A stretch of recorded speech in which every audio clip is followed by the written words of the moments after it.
Welcome to the Tech Egg. Don't get scrambled. Enjoy the video. Start by parking the 2015 Ford F150 EcoBoost 2. 7 on level ground and engage the parking brake. Block the rear wheels and wear gloves and eye protection. Gather 6. 0 quarts of SAE 5W30 full synthetic oil, the OEM replacement cartridge filter and new O-ring, a drain pan, funnel, ratchet, 30 mm socket for the oil cap, and a torque wrench set to 25 ftLb for the filter cap. Warm the engine 5 to 10 minutes to thin the oil, then shut it off and wait 5 minutes before working under the truck.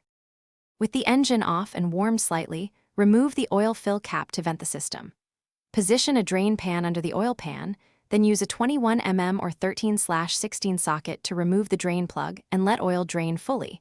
This takes 3 to 5 minutes. Next, use the appropriate socket to remove the cartridge filter housing cap, pull out the filter element, and swap in the new element and O-ring. Lubricate the O-ring with fresh oil. Clean the housing seat. Reinstall the cap and snug to 25 ftLb using a torque wrench. Then reinstall and torque the drain plug to 25 ftLb.